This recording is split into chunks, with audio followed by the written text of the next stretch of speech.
AITA for refusing to let my sister move back in with me after she destroyed my trust once before. So I, 31F, bought my first house 2 years ago.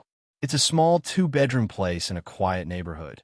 Nothing fancy, but I worked my butt off for years to afford it. My sister Emma, 28F, has always been the more impulsive one between us. She dropped out of college, bounced between jobs, and often lived with boyfriends or friends. Our parents are retired and live in another state. So, for a long time, I've been the one who ends up helping her out. About a year and a half ago, Emma called me crying. She'd broken up with her boyfriend, had nowhere to go, and was about to be evicted. I felt bad and told her she could stay with me temporarily, maybe 3 months max, until she could get back on her feet. I told her up front that she'd have to contribute to groceries and utilities, keep her space clean, and respect my boundaries. She agreed enthusiastically, promising she'd get a job and move out soon. For the first few weeks, things were fine. She was grateful, cooked dinner sometimes, and helped around the house. But pretty quickly, the situation changed. She started leaving dirty dishes everywhere, blasting music late at night, and borrowing my clothes and makeup without asking. I'd come home from work to find her friends in my living room, drinking my wine and using my streaming accounts. When I confronted her, she said I was being uptight and that family shouldn't keep score. The final straw came 4 months in. I noticed some strange charges on my credit card, small at first, then bigger ones. Turns out she'd saved my card on her phone by accident when she ordered takeout and just kept using it. She racked up nearly $600 in charges over a few weeks. When I confronted her, she started crying, saying she was just desperate and that she thought she'd pay me back when she got her next paycheck. She didn't have a job. I was furious. I told her she had 2 weeks to find somewhere else to go. She accused me of abandoning her, but I held firm. Eventually, she went to stay with a friend. We barely spoke for months. I paid off the credit card debt myself and changed all my passwords. It took me a long time to feel comfortable in my own house again. Fast forward to last month. Emma called me again, saying she'd lost her job and was getting evicted from her apartment. She asked if she could just stay for a bit while she figured things out. I reminded her of what happened last time and said I wasn't comfortable living together again. She immediately started crying and said she'd changed, that she'd been in therapy, that she understood boundaries now. I told her I was happy to help her look for a new place, but she couldn't live with me. That's when the guilt trip started. She said I was heartless for turning my back on family. She told me she was sleeping in her car and that I had a whole extra room just sitting there. When I held my ground, she texted me paragraphs about how I'd become cold and materialistic since buying my house. She even got my mom involved. Mom called and said, "Couldn't you just let her stay for a couple of weeks? You're her sister."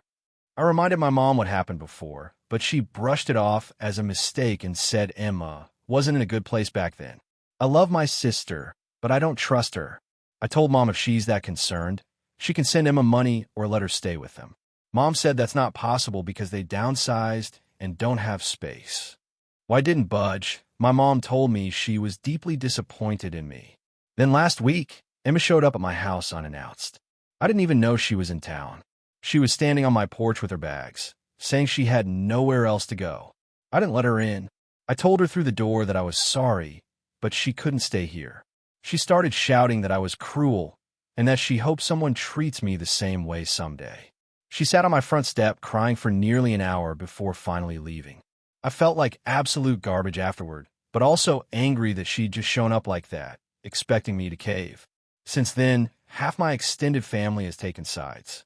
My aunt texted me, saying Emma told everyone I locked her out and that she had to sleep in her car.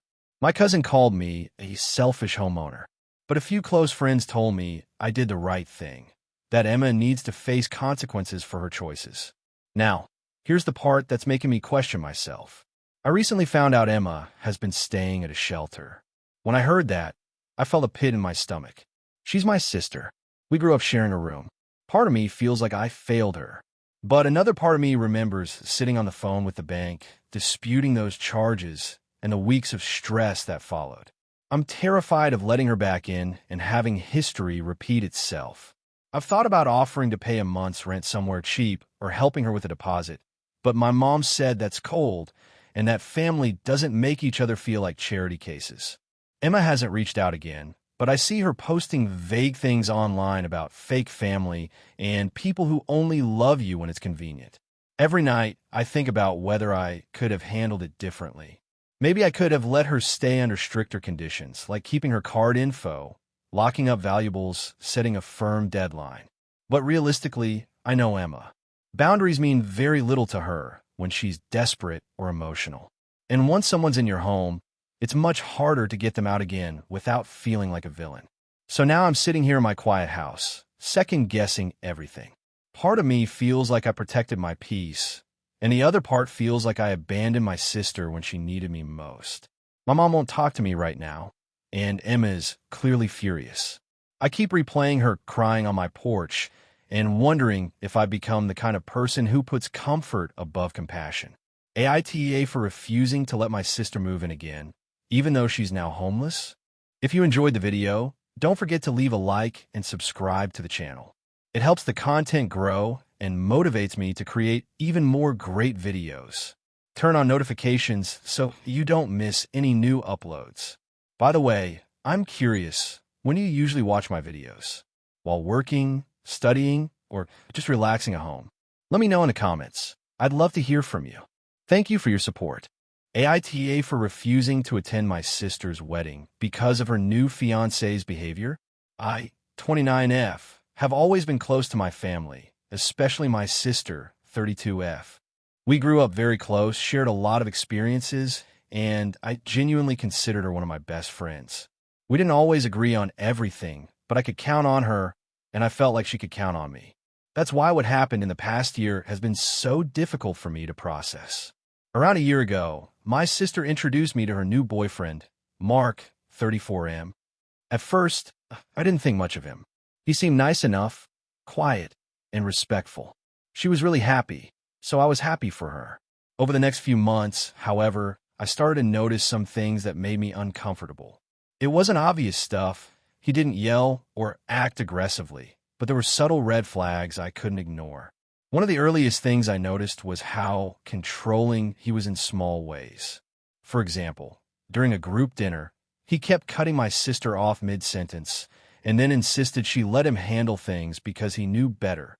At first, I thought maybe he was joking or trying to be helpful, but it happened again and again. I started to feel like my sister was being talked over constantly. Another time, when I was helping my sister plan a small get-together, Mark showed up unannounced and began criticizing the menu and decor, telling my sister she was wasting money and not thinking things through. My sister usually brushes off criticism like this, but I could see it was bothering her. I tried to speak to Mark privately and told him to back off, but he just shrugged it off, saying he was looking out for her. The thing that really cemented my worries was during a family brunch a few months ago. Mark was clearly uncomfortable being around my parents and tried to dominate the conversation by telling a lot of stories about his work and achievements. But he also made several offhand comments that seemed to undermine my sister. For example, when my sister talked about her career goals, Mark said she should focus more on being practical and less on dreaming, which was so out of line that my parents even raised their eyebrows. I voiced my concerns to my sister, but she defended him fiercely. She said I was overreacting and that Mark was just trying to help her stay grounded. She also told me that because I hadn't been in a serious relationship, I didn't understand what a real partner looked like. That stung because I've been in relationships before, but I didn't want to argue. I just hoped I was wrong. Fast forward to last month. My sister announced that she and Mark were engaged and that the wedding was set for the next 6 months. The news was met with mixed feelings among our family because Mark's controlling behavior had become more obvious to everyone. But my sister was happy, so most decided to stay quiet. That's when things took a turn for the worse. Mark started inviting himself to family events, often interrupting or dismissing other family members' opinions. He also made several passive-aggressive comments about me, claiming I was jealous or trying to sabotage their happiness. When I tried to defend myself or speak calmly about my concerns, he cut me off or say I was overly sensitive. The last straw happened 2 weeks ago at my mother's birthday dinner. Mark loudly criticized my sister in front of the entire family because she had forgotten to order a specific dish he liked. It was humiliating to watch my sister shrink in her seat while everyone else looked uncomfortable. I pulled him aside and told him his behavior was unacceptable, and he snapped at me, saying I should mind my own business and stay out of their relationship. After that incident, I sat down with my sister again and told her I couldn't support this relationship or attend the wedding if Mark was involved. I told her I was worried about how he treated her and how toxic his presence had become. I asked her to consider couples counseling or at least to have a serious talk with him about boundaries. She exploded. She said I was being selfish, controlling, and that I was trying to destroy her happiness. She accused me of trying to sabotage her life because I was bitter that she was moving on without me. She said if I didn't come to the wedding, I was dead to her and the rest of the family. Since then, my parents have tried to mediate, but my sister refuses to listen. She says Mark is a good man and that I'm the problem. Some family members have started to avoid talking to me because they want peace during the wedding planning. I feel trapped. I don't want to lose my sister, but I also can't pretend everything is okay. I don't want to be part of a celebration that feels like an endorsement of behavior I find harmful and toxic. I've tried talking to her calmly and rationally, but it's only made things worse. So, Reddit, AITA for refusing to attend my sister's wedding because of her fiancé's behavior? Am I overreacting? Should I just bite the bullet and go for the sake of family peace? Or is it okay to stand my ground, even if it means losing my sister? AITA for refusing to attend my sister's wedding because of her +1 drama? This has been a huge source of tension in my family for months, and I'm still struggling with whether I'm in the wrong. I'm 29, my sister Maggie is 26, and we've generally been close, but this situation has really fractured our relationship. A bit of background. Maggie has been dating her boyfriend, Ethan, for about 2 years. Ethan is a decent guy, but honestly, my family and I have never really clicked with him. There have been some issues, like him being a bit controlling and sometimes dismissive of Maggie's feelings. But I've tried to keep an open mind because I want Maggie to be happy. Now, Maggie is getting married in a few months. When the invitations went out, my parents and I got ours, along with a +1, since the invitation clearly stated you and guest. Maggie and Ethan did the same for their guests. Most of the family was excited about the wedding and looking forward to celebrating. Here's where things started to go sideways. My sister's friend group is quite large and somewhat complicated. She has a few close friends who are also dating each other. And then there's this new guy, Caleb, who recently started hanging out with Maggie and the group. Maggie invited Caleb as her +1, but Ethan is apparently not thrilled about it. Ethan told Maggie that he doesn't want Caleb there, mostly because Ethan doesn't like Caleb's attitude and personality. Maggie told me she was trying to navigate this without hurting anyone's feelings, but it turned into a whole mess. Ethan insisted that Caleb shouldn't come, and Maggie reluctantly agreed to uninvite him. But then Caleb got wind of it and felt really hurt. Caleb confronted Maggie, and the situation exploded with drama among their friend group. I only heard about this because Maggie reached out to me, saying she was feeling overwhelmed and wanted advice. She seemed really torn between wanting to keep her friends happy and not wanting to rock the boat with Ethan. Then the bombshell. Ethan told Maggie he didn't want any of her friends to bring their +1s to the wedding.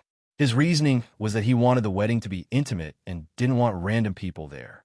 Maggie was upset, but said she felt pressured to comply because Ethan is footing a big part of the wedding costs. So, Maggie started telling her friends they couldn't bring +1s. This caused a huge backlash.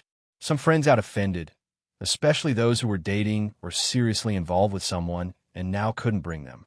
The drama spilled over into family conversations, and my parents also got involved, asking Maggie if this was really fair. I sided with my parents and told Maggie I thought it was unreasonable to exclude people from the wedding when the invitation said +1s were allowed. I said it was her wedding, but it's also a social event where people want to bring partners or close friends. Maggie flipped and accused me of not supporting her and Ethan. She said I didn't understand the dynamics and was being selfish by taking the side of her friends over her fiancé. She said the whole situation made her question if I was really on her side. The last straw came when Maggie told me Ethan demanded that I not bring a +1 either. I've been single for a while, so I wasn't planning on bringing anyone, but but I was offended by the notion that Ethan could dictate who I bring to a family wedding. I told Maggie I wouldn't attend the wedding if Ethan's rules were going to be enforced, because it felt like the wedding was no longer about celebrating their union, but about controlling who shows up. I said I wanted to support her, but not if it meant compromising my principles and alienating family and friends. Maggie hasn't spoken to me since that conversation. Our parents are caught in the middle, trying to mediate, but also feeling exhausted by the drama. So, AITA for refusing to attend my sister's wedding because of the no+1 rule Ethan is imposing on Maggie and her friends? Should I just suck it up and go, even if I disagree with how this whole situation is being handled? Or am I right to stand my ground and not support a wedding that feels exclusionary and controlling?